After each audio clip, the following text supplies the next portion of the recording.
I, Joseph Robinette Biden Jr., do solemnly swear. So help me God. His election is historic. It will be smart bipartisan actions that help us finish the fight. There is nothing that we cannot achieve. This is a referendum for us to start working together. Rebuilding trust will be central to our focus in the White House.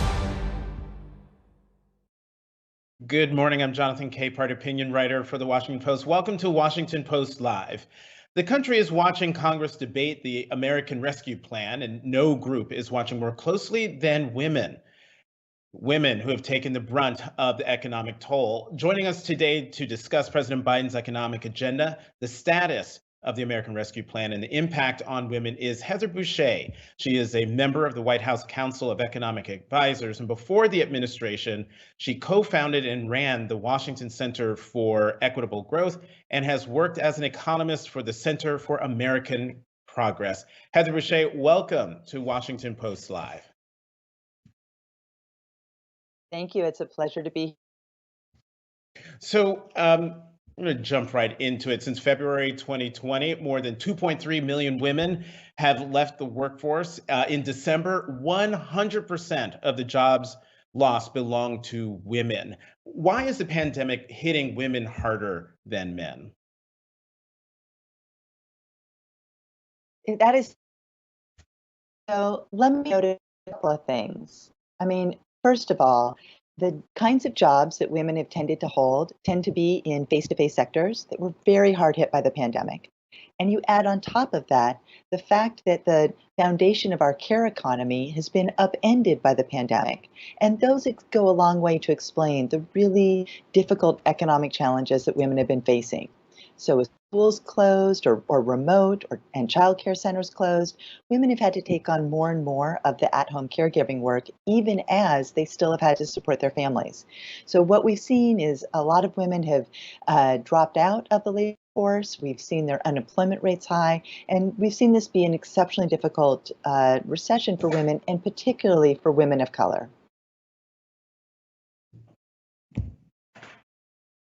I'm sorry. I'm sorry about that. Talk about doing these interviews from home, a little camera issues. But I do want to hone in on something that you were just talking about in terms of women and the pandemic. And I'm wondering how much of the impact on women is connected actually to school closings and the lack of childcare benefits. Well, so I think a really key issue is the two things that you just mentioned, Jonathan. It is school closings and it is about lack of care.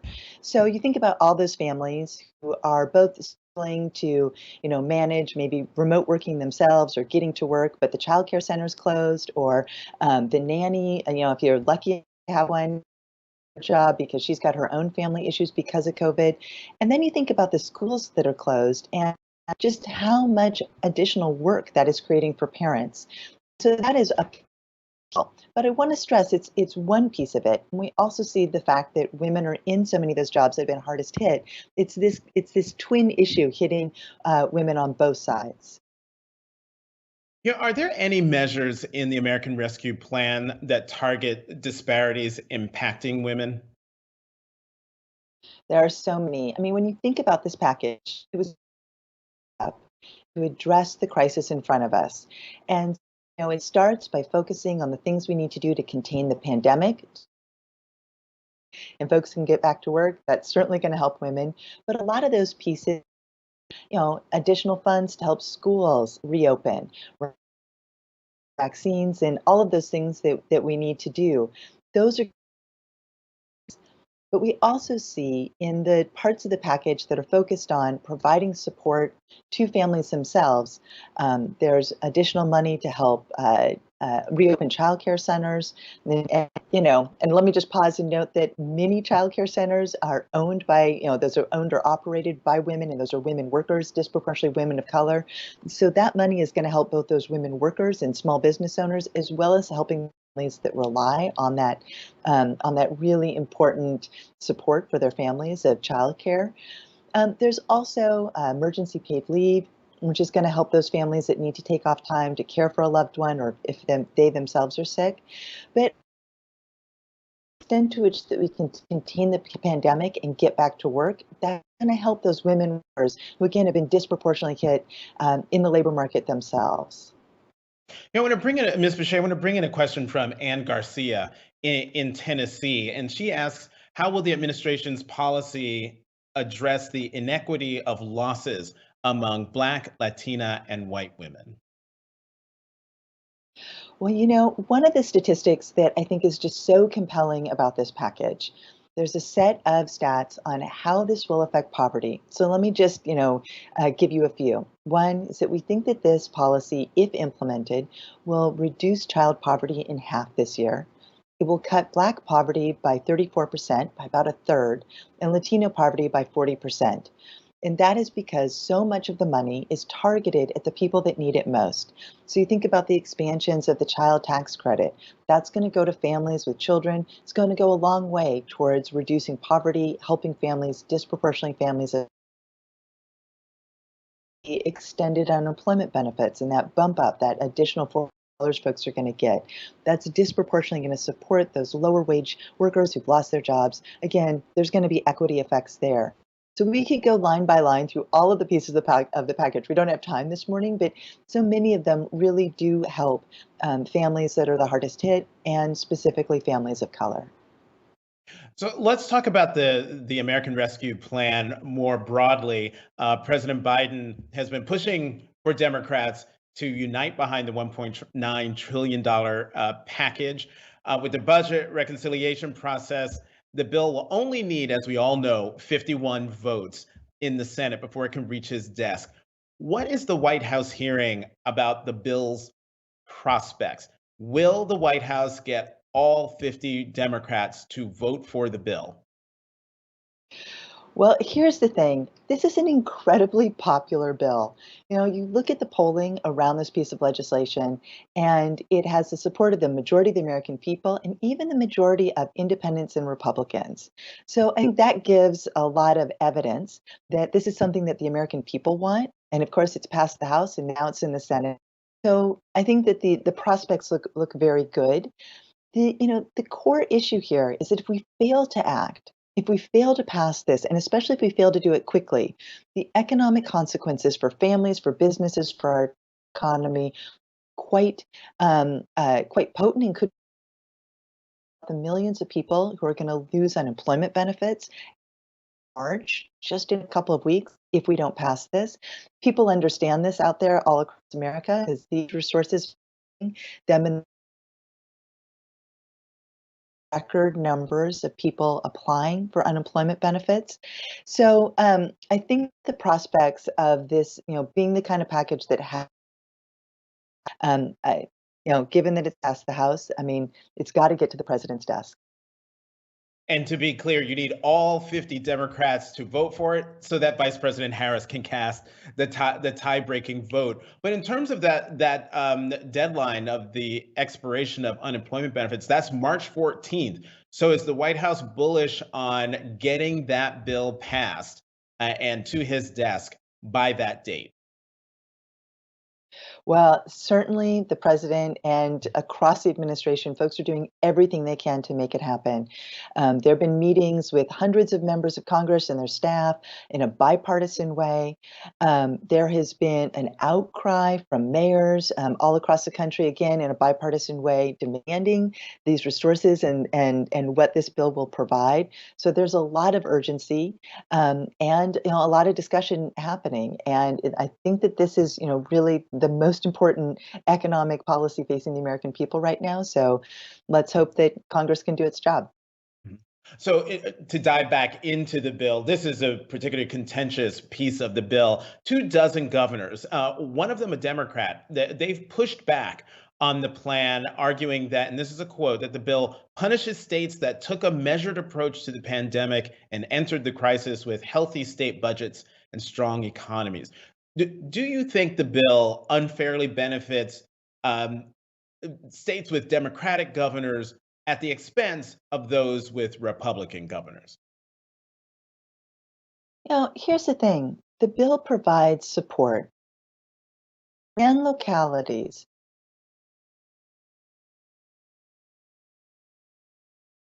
and to support people in their communities as everyone tries to we can, get to everyone having the vaccine and herd immunity. So the resources out there, the resources in the legislation will put funds out there to help support schools as they reopen, to help make sure that we're getting, sites started to distribute the vaccine, to make sure that there's protective gear for those who need it, and all of the other things that we need to do. And we know that states have been struggling with having enough resources. We know that they've been laying off workers. And so making sure that those resources are there across the country is a critical step in actually addressing the problem in front of us. We rely so much on state and local governments to execute on policy, and having a coordinated attack on this virus that gives the states the resources they need to do it and to that is an imperative step. And again, we've heard from, who this is quite important to them and communities. Let's talk about the stimulus checks, or as a lot of Democrats are calling them, survival checks. 10 Senate Democrats pushed for the $1,400 stimulus checks to recur every month until the pandemic is over. Is that a viable option? Well, at this point, we have a plan on the table, and that's to get, $1,400 out there to everyone, almost actually every single family that got it in the last package. About 98% of folks who got a check in the last package would get a check under the proposal that the Senate is talking about right now. This is an urgent issue. Families need these resources. And so getting that money out, especially in, as we've seen that job gains over the past few months have been slower than they were back in the fall. Families are struggling with income. They're struggling to be able to afford all the things that they need to address the pandemic and pay the rent, put food on the table. This is an imperative issue. And, there's a policy out there that really needs to be a part of this package now. Can I get you to address a quirk that is in the House stimulus bill? And it's this. Is the Emergency Federal Employee Leave Fund, which would allow federal employees to receive $1,400 a week in paid time off for 15 weeks if they decide to stay at home and virtually school their child.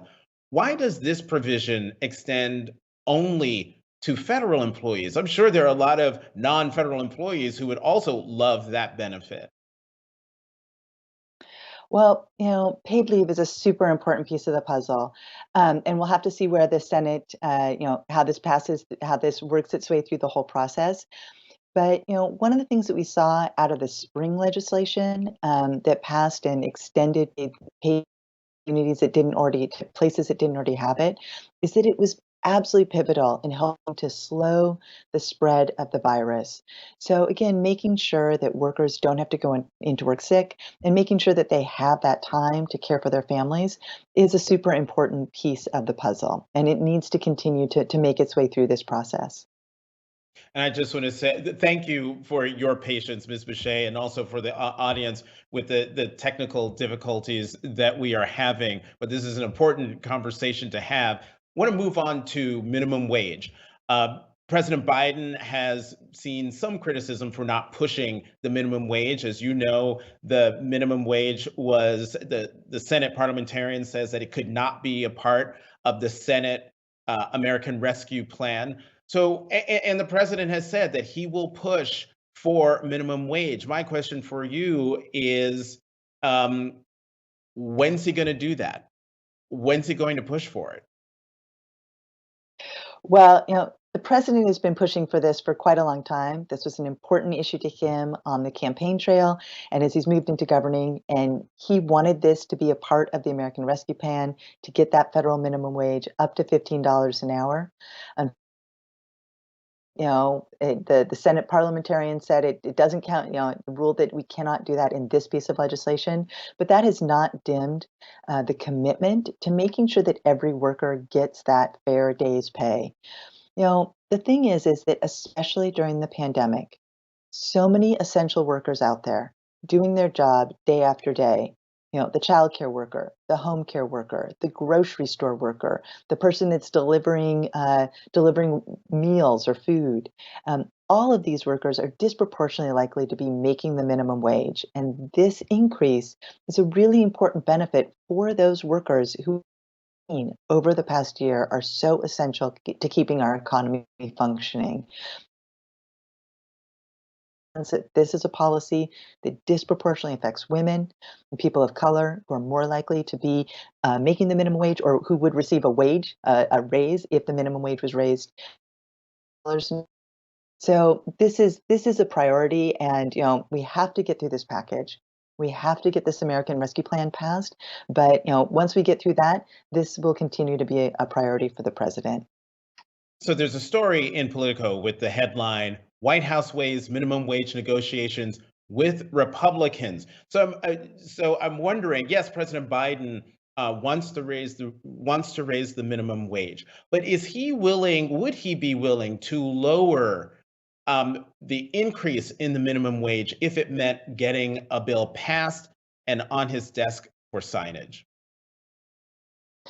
Well, it's not my job to negotiate for him today with you, but what I can tell you is that this is such an important issue. But the president has been steadfast that we need to get to a level that will support America's families. And let me be very clear: raising the minimum wage is something that's popular. We just saw the state of Florida raise their minimum wage back in November through a ballot initiative. I think it passed by about 60%. Yep. This is something that across the country people want to see, and people understand the value of a hard day's work, right? And they understand that people need to be paid fairly. So I don't expect the president's commitment to this issue to diminish. And I know he looks forward to talking to folks across the aisle about how we can make this happen. All right, so you are the perfect person to ask this next question, and it's still related to minimum wage, and that is the Republican pushback on raising the minimum wage, certainly to $15 an hour, but always in terms of raising the minimum wage, there's Republican pushback. And would this do as much damage to the economy as Republicans say that it would? I know we have I think it's the CBO that noted that I think it's 1.4 million jobs would be lost, but 900,000 children would be lifted out of poverty. Is the pushback against raising the minimum wage, and certainly raising it to $15 an hour, is it rooted in reality or is it more hysterical? Well, here's the thing. We actually have so much evidence from so many studies from across the country. This is actually one of the most studied issues in all of labor economics, because you can look at what happens when you raise the minimum wage in a state or a city and measure the economic effects. And you can compare it to, neighboring communities or what happened before or after. So we have all of this research, and what it shows time and time again is that increases in the minimum wage, they help workers, it boosts their incomes, that helps families, it reduces poverty, it means that families can be more, they can buy more goods and services, they can afford better apartments and rent and mortgages, they can put food on the table, all of those important things. And the employment effects are minimal at best. So you see across studies that, a firm may, if you raise the minimum wage, maybe they might hire fewer workers over time, but that is vastly outweighed by the improvements overall in the labor market, economy, and for families and communities. And so the other thing that we see is that, firms adapt. Oftentimes, I feel like when we hear these conversations around the minimum wage, people talk about it as though just one business was going to experience this policy. That's not the way it works. If we raise the minimum wage, every firm has to pay a higher wage. So it levels the playing field. It's not like one business is disadvantaged relative to another, but every business has the same increase in their labor costs. And then what you see is that firms improve productivity. Maybe they increase costs a little bit, but that the benefits to the workers far outweigh the costs overall. And that is just, it is shown time and time again. And let me end by saying This is one of those policies that can have a really significant effect on closing pay gaps between Black and white workers because so many workers of color are in this lower pay band. And that when you raise the minimum wage, it helps them and it helps their families. And so, I really think this is, from the economics perspective, this is such a great policy to be doing, an important policy to be, quite frankly, to be doing right now. But Ms. Boushey, what do you say to those critics who say, sure, companies in New York might be able to afford $15 an hour, but say a company in West Virginia or Arkansas or Mississippi, $15 an hour, relatively speaking, is a fortune. What do you say to that? We're one country, and part of the goal of having federal policy, especially around labor standards, is to have that federal floor, right? States can have higher minimum wages, so those states that have higher pay tend to, but we need to make sure that we bring everybody along all across the country. We don't want to have a country where you have vastly different labor markets, and the minimum wage is a really important policy to set that floor across the country. And again, every firm will experience the same increase. So all those firms in different states, will experience that same uptick in costs, and so they'll be able to pass on some of that to their consumers. They'll be able to think about ways to improve their productivity. But it is important to remember that. As we're thinking about these federal policies, that federal floor is a really important piece of the puzzle. One more question on minimum wage, and I swear this is the last one. But just come here. Why isn't the minimum wage indexed to inflation? Would it be wise for the next time the minimum wage is increased that one missing piece is filled in? Well, this is a question I'm so glad we got to this one. Yes, 100% yes. We should be indexing it, and we should be indexing it to a metric like the increase in median wages in a community, right, or across the country. We should be making sure that those workers at the bottom see their pay increase commensurate with the increases in wages overall. This is so important for communities, for workers, for their families. We live in a country where the gap between the bottom and those up the ladder increasing starkly over time. And we could do a lot to address poverty, address economic inequality and mobility, but they set the minimum wage at a level that allows to support their family, put food on the table, and that number keeps up with what's happening at the middle part of the wage distribution. All right, new question. I swear. This time it's on carbon price. The Biden administration raised the social cost of carbon from around $1 a ton to $51 a ton. How will this impact policy decisions moving forward with regard to the environment?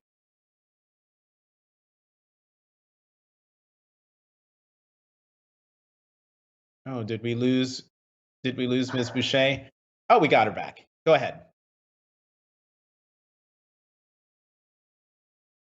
Okay. All right. Hang with Yeah, I us. think I'm back. We dialed her back. There she is. Okay, were you able to hear the question? Ms. Boushey, are you with us?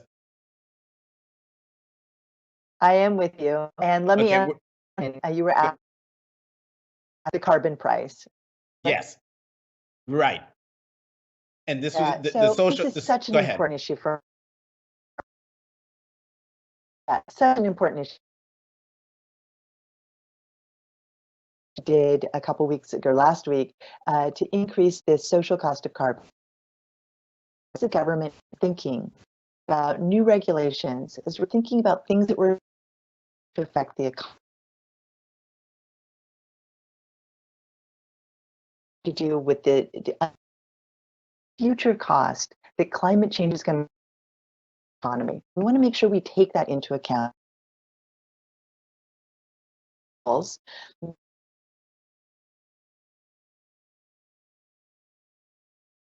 Okay, so once again, we've had some issues with Heather Boushey's connection.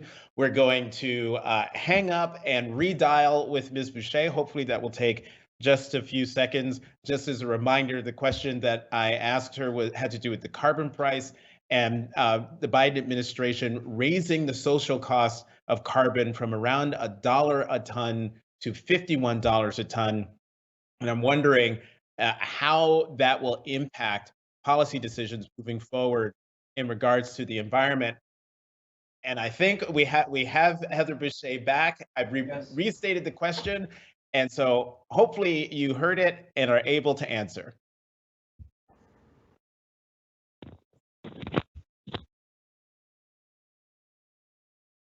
Or Ms. Boushey, do we have you?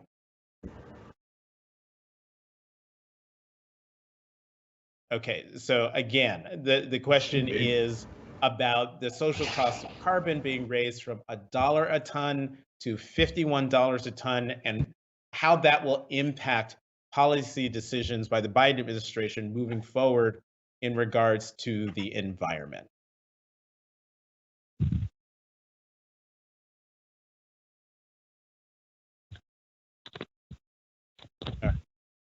Okay, this is the perils of working from home and doing events from home. We have lost Heather Boushey's signal one more time, so we are going to call it a day today for this Washington Post Live.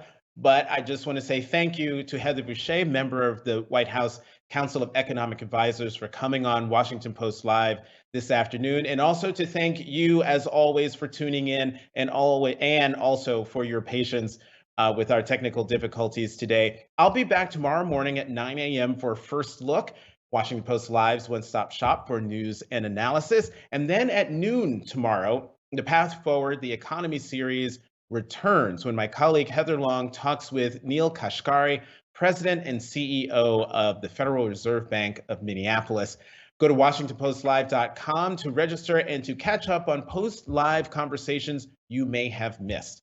Once again, I'm Jonathan Capehart, opinion writer for the Washington Post. Thank you very much for tuning in to Washington Post Live.